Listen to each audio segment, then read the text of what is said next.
The job posting had been tacked to the community board at the bus station for almost 2 months. Night shift nurse needed. Experienced preferred. Must be comfortable working alone. The name at the bottom was Riverside Rehabilitation Center, a place most people in town only mentioned with a shrug or a wince. Rumors said they churned through staff the way the vending machine churned out stale snacks. For Lily Carter, standing there with a late bus and an overdue electric bill text glowing on her phone, it felt less like a warning and more like a dare. Sometimes the shifts no one wants become the ones that quietly save your life. Riverside sat at the edge of town where the streetlights thinned out and the pavement cracked into gravel. At night, the brick building looked less like a medical facility and more like a tired old ship that had drifted too far from shore. Lily's first step inside was greeted by the soft buzz of fluorescent lights and the faint smell of antiseptic trying to cover something older and sadder. The day staff moved quickly, eyes on the clock, cheeks hollowed by long hours and low pay. They handed Lily a clipboard, a keycard, and a worn-out phrase. Her supervisor, a man named Collins with a coffee stain permanently decorating his ID badge, walked her through the basics. Vital checks at midnight and 4, medication rounds at 1. Notes in the electronic chart that, if she was smart, she would never make too detailed. The center was chronically understaffed at night, he admitted, as if confiding a harmless secret rather than negligence. Just keep everyone stable and keep the place quiet, he said. We don't have the budget for heroics. The hallways of Riverside seemed longer at night. Lily rolled the vitals cart over scuffed linoleum, past rooms where TVs flickered at low volume and monitors beeped in sleepy, irregular rhythms. In room 212, she met her first exception to the fog. A woman in her 70s, white hair pulled back in a silver twist, eyes sharp and clear despite the slackness on one side of her face. The chart called her Helen Ford, post-stroke, limited speech, minimal progress. The notes were clinical, almost resigned, but the way Helen tracked Lily's movements, the way her fingers tapped an invisible rhythm on the blanket, made the word minimal feel like an insult. Hi, miss. Ford, Lily said quietly, adjusting the blood pressure cuff. I'm Lily. He'll be here at night. Helen's mouth twitched, not quite a smile, not quite a grimace. Her eyes flicked from Lily's name badge to the open door, as if measuring how long this new nurse might last. On the bedside table sat a single photograph in a cheap frame. Helen, younger, laughing, surrounded by canvases and easels, paint on her hands. The caption on the back, Lily later discovered, read, Professor H. Ford's last student show. Best chaos ever. The first few nights blurred into each other. Lily learned which monitors cried wolf and which needed attention. She learned that the heating system clanged like an old radiator in a horror movie around 3 a.m., and that room 205 always requested extra blankets, no matter the season. She also learned that the electronic records were clean in all the places that didn't matter and evasive in the places that did. Missing progress notes, vague references to declined therapy typed in by people who clearly hadn't been there. Orders for rehab sessions that never seemed to happen for lack of staff or budget. She would catch Helen watching her as she made notes, eyes flicking between the screen and Lily's face, like a teacher silently grading a paper. When Lily apologized for yet another rushed set of vitals, Helen would lift one shoulder in a half shrug, as if to say, "It's not you I'm disappointed in." At home, the nights took a toll. The apartment was small, the rent creeping up, the space feeling emptier since Mark's accident 6 months earlier.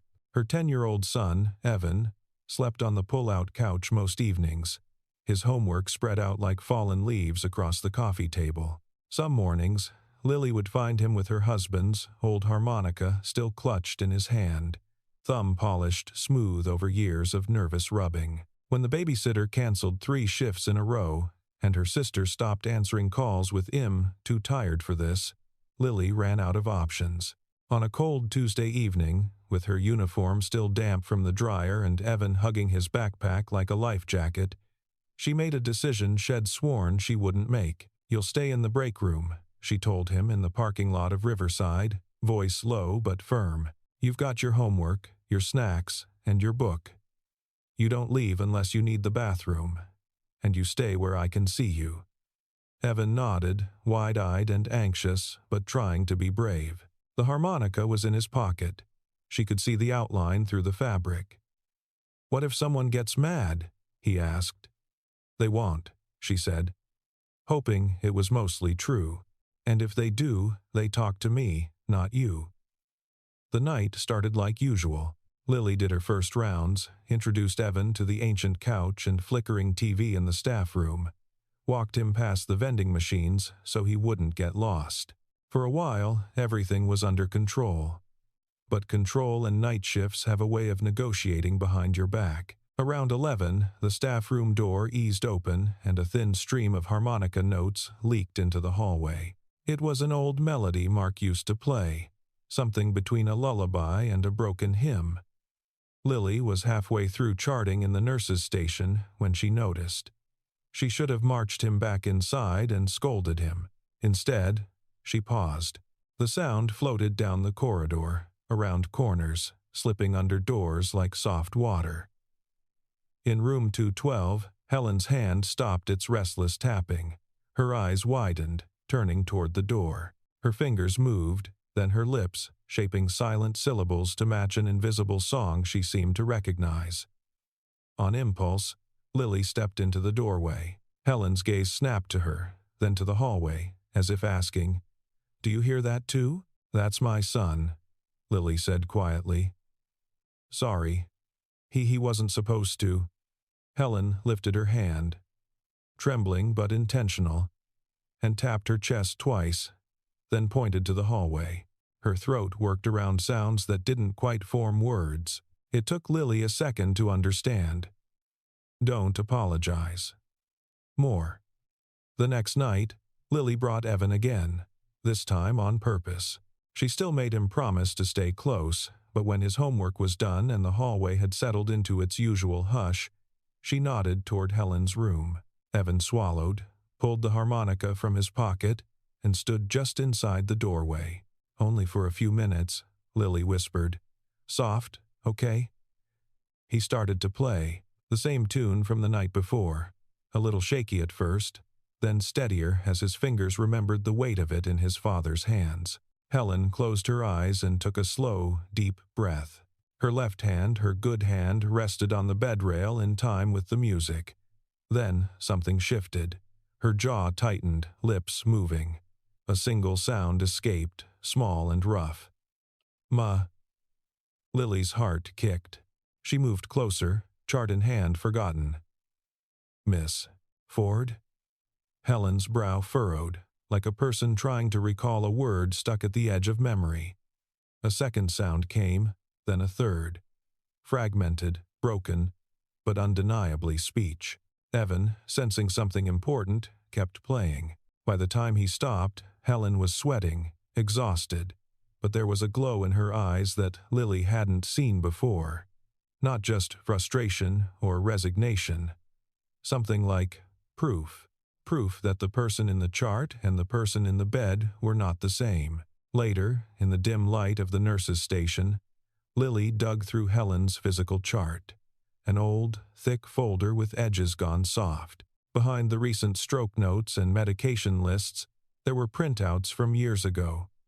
Articles about neuroplasticity. Proposals for integrating music and art into rehab.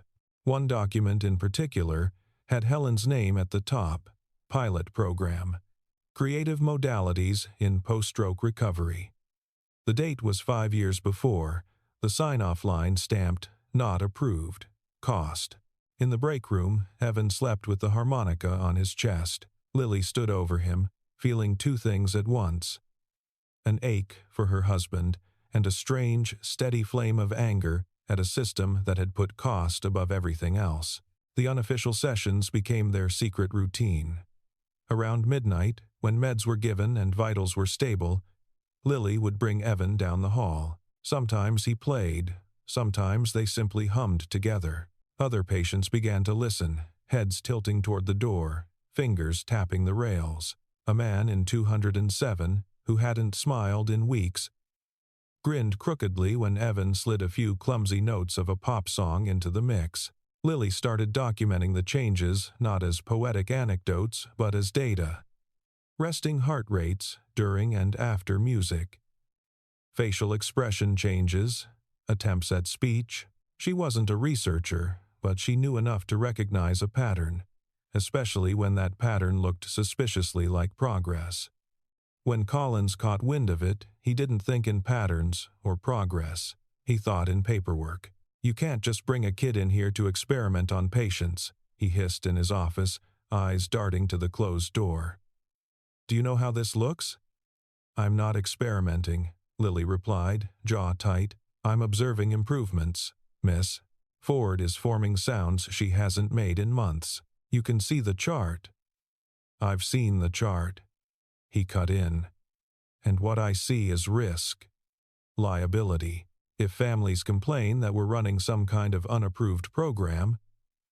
"Or," Lily said, surprising even herself with the steadiness in her voice, "they could see that we're actually doing something more than parking their relatives in front of a TV and pretending that's therapy."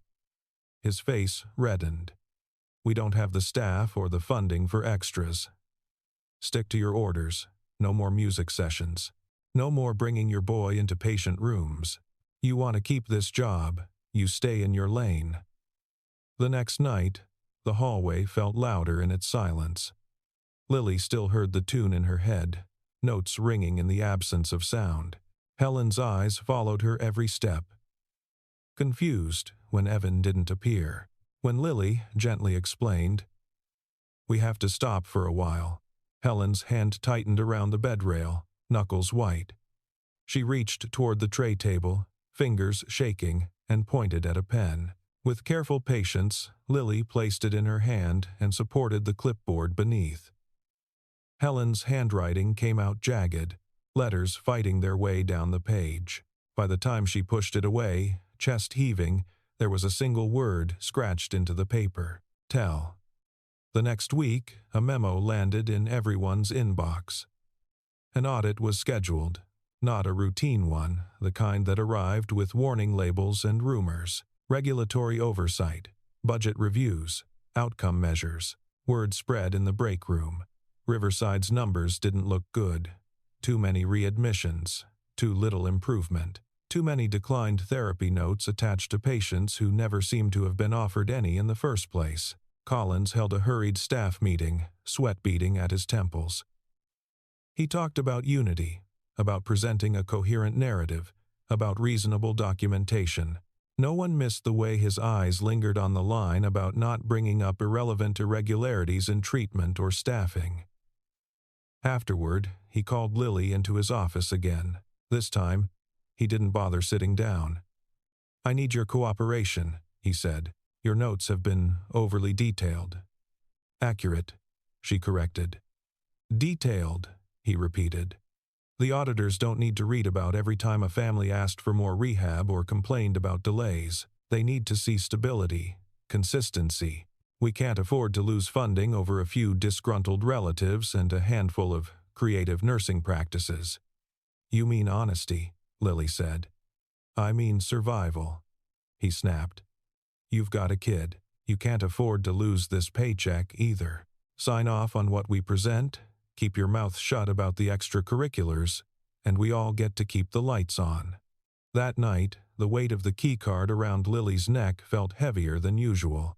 She walked the halls with a clipboard that suddenly looked less like a tool and more like a shield she hadn't agreed to carry. Each door she passed represented a person who had no idea just how carefully the truth could be trimmed before it reached a report. In room 212, Helen lay awake, eyes catching the dim light like polished stone. Lily sat on the edge of the bed. The word on the clipboard burned into her memory. "Tell. They want me to pretend this place is something it's not," she said softly. not sure if she was talking to Helen or herself. They want me to shave off the sharp edges and call it smooth. Helen shifted, slow and deliberate, and touched her own chest again. Then, dragging effort from somewhere deep, she formed a single broken word. Why? Oh, it wasn't much. It was everything.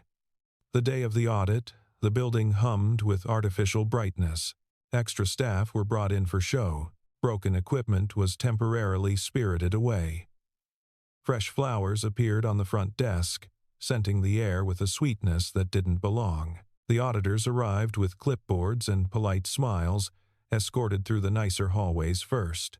Lily watched from the nurse's station, heart pounding in a rhythm that matched the blinking cursor on her screen. Her notes, her observations, her quietly documented evidence, they were all in the system. It would be easy enough to edit them, to soften a phrase here, delete a line there. Collins would call it alignment.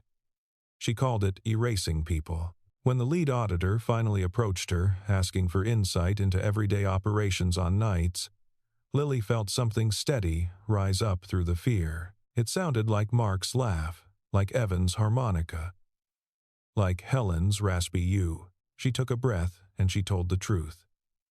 About staffing, about missed therapy sessions, about how a boy's borrowed harmonica had prompted more progress in one patient than months of inactive orders, about proposals for creative rehab that had been denied because numbers mattered more than lives. She didn't dramatize. She didn't soften. She just told.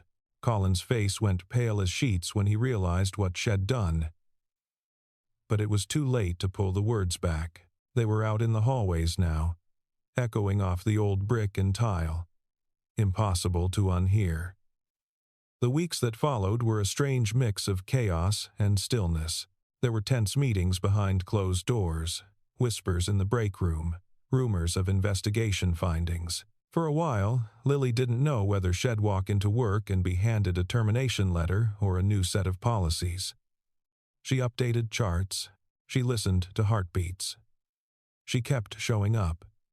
Then, one rain-heavy afternoon, the news finally broke like a storm that had been building just out of sight. The state report was damning not just of Riverside, but of a pattern of underfunded, understaffed rehab facilities across the region. But buried in the dense paragraphs and legal language was a different kind of note.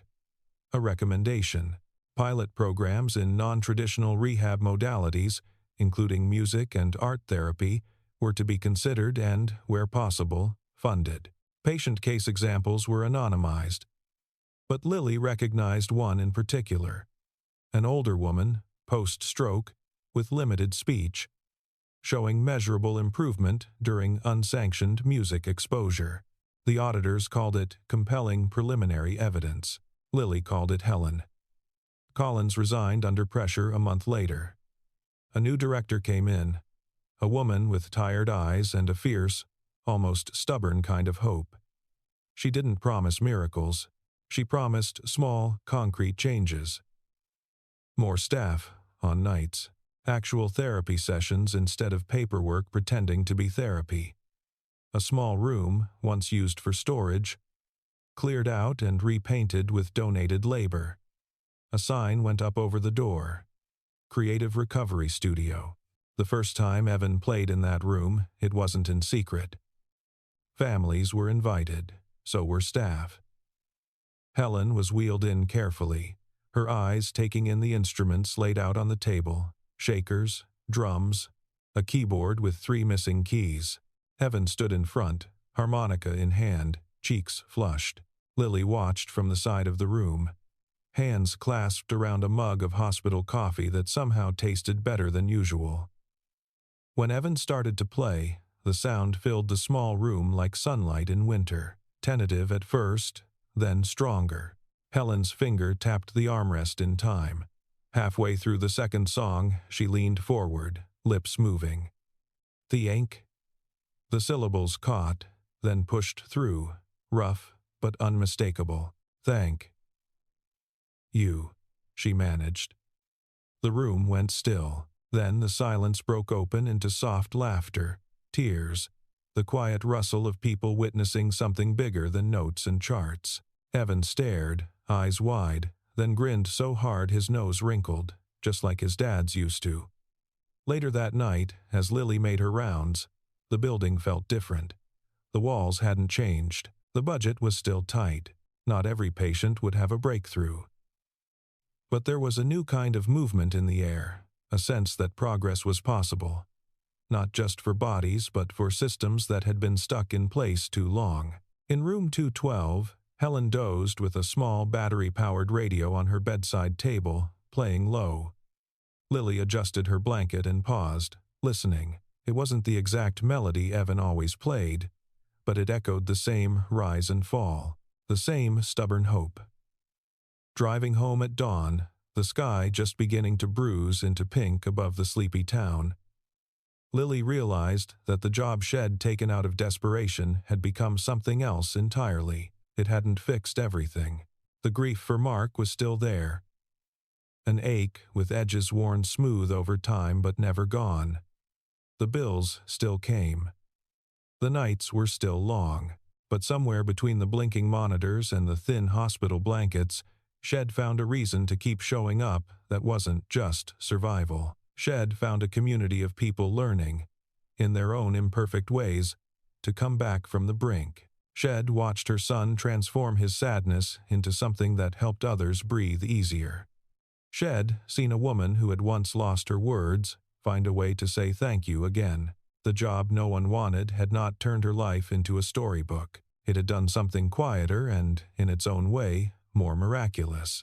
It had given her a place where broken things weren't simply hidden or ignored, but listened to, worked with, played for, patiently coaxed toward whatever healing they could manage. Not whole again, never that tidy, but stitched together with small acts of courage and the kind of music you only hear if you're willing to sit in the dark for a while. In the end, Lily understood what Helen had tried to write on that shaky piece of paper. Sometimes the hardest part isn't surviving the storm. It's choosing to tell the truth about it and to stay long enough to help someone else through theirs. And sometimes, the shifts nobody wants become the ones that hold your broken pieces together. Not with gold or perfection, but with notes and nights and the quiet, stubborn decision to care. If you enjoyed the story, please subscribe to support the channel so we can create more videos. Thank you, everyone.